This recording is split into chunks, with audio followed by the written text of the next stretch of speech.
ಪುಸ್ತಕ ಸಂತೆ ನಮ್ಮದು ಕನ್ನಡ ಸಾಹಿತ್ಯ ಅಧ್ಯಕ್ಷರು, ಯುವಕರು, ಹುಮ್ಮಸ್ಸಿಗಳು ಮತ್ತು ಸಂಘಟನಾ ಚತುರರಿದ್ದಾರೆ. ಅವ್ರು ಹೆಂಗೆ ಜನರಿಗೆ ಸೇರಿಸ್ಬೇಕು, ಜನರವರೆಗೆ ಹೆಂಗೆ ಮುಟ್ಟಿಸ್ಬೇಕು, ಆ ಕಲೆ ಅವ್ರ ಕಡೆ ತುಂಬ ಇದೆ. ಅವರಿಗೆ ತುಂಬ ಧನ್ಯವಾದ. ಈ ರೀತಿಯಿಂದ ಅವರು ಒಂದು ಕನ್ನಡ ಪುಸ್ತಕ ಮೇಳ ಬೆಂಗಳೂರಲ್ಲಿ ಆಗ್ತಿತ್ತು, ಅದನ್ನು ಬೀದರ್ವರೆಗೆ, ಅಂದರೆ ಉದ್ದೇಶ ಏನು, ತಲೆಯವರೆಗೆ ಬಂತಂದರೆ ಕಾಲಿನವರೆಗೆ ತಾನೇ ಮುಟ್ತದೆ. ಅದಕ್ಕೆ ಬೀದರ್ನಲ್ಲಿ ಪುಸ್ತಕ ಮೇಳ ಆಗ್ತಾ ಇರೋದು ಸಂತೋಷದ ಸಂಗತಿ. ಪುಸ್ತಕ ಆಗಲಿ ಪೇಪರ್ ಆಗಲಿ ಖರೀದಿ ಮಾಡಲಾರ್ದೆ ಓದೋದು ಪಾಪ. ಜನರು ಆ ಪಾಪ ಈ ಪಾಪ ಅಂತೆಲ್ಲ ಸ್ವಾಮಿಗಳು ಹೇಳ್ತಾರೆ. ಅದು ಯಾವುದೂ ಪಾಪ ಅಲ್ಲ, ಪುಕ್ಕಟೆ ಓದೋದು ಪಾಪ. ಪುಸ್ತಕ ತೊಗೋಬೇಕು, ಪತ್ರಿಕೆ ತೊಗೋಬೇಕು, ಓದಬೇಕು.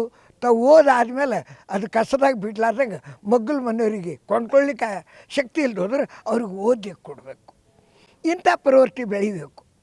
ಅದಕ್ಕೆ ಪುಸ್ತಕನ ತೊಗೊಂಡು ಓದಬೇಕು. ಓದೋ ಪ್ರವೃತ್ತಿ ಬರೀ ತರುಣರಲ್ಲಿ ಹೋಗಿಲ್ಲ, ನಾವು ಮುದುಕರಲ್ಲಿನೂ ಇಲ್ಲ. ಅದು ಬೆಳೆಸ್ಕೋಬೇಕಂತ ಹೇಳ್ತಾರೆ. ಅದು ಬೆಳೆಸ್ಕೋಬೇಕು, ಬರೀ ತರುಣರಲ್ಲ, ಪ್ರತಿಯೊಬ್ಬರು. ಅಕ್ಕನ ಚಾಳಿ ಮನೆ ಮಂದಿಗೆಲ್ಲ ಮೊದಲು ಹಿರಿಯರು ಪುಸ್ತಕ ಮತ್ತು ಪೇಪರ್ ಕೊಂಡ್ಕೊಂಡು ಓದೋದು ಕಲೀಲಿ. ಅವ್ರು ಮೊದಲು ಓದಲಿ, ಓದಿದ ಮೇಲೆ ಮನೆಗೆ ತಂದು ಬಿಟ್ಲಿ. ಅದು ಆ ಮಕ್ಕಳು ತಾನೇ ಸುಮ್ಮನೆ ಒಂದು ಪೇಜ್ ಆದರೂ ನೋಡ್ತಾರೆ. ಆ ಸಂಸ್ಕೃತಿ ಬರೀ ತರುಣರಿಗೆ ಉಪದೇಶ ಮಾಡೋದಲ್ಲ, ನಾವು ಮೊದಲು ಅಳವಡಿಸ್ಕೊಳ್ಬೇಕು, ತರುಣರು ಅದನ್ನು ಫಾಲೋ ಮಾಡಬೇಕು. ಅಂಥ ರೀತಿ ಮಾಡಿದ್ರು ಒಳ್ಳೆಯದಾಗ್ತದೆ.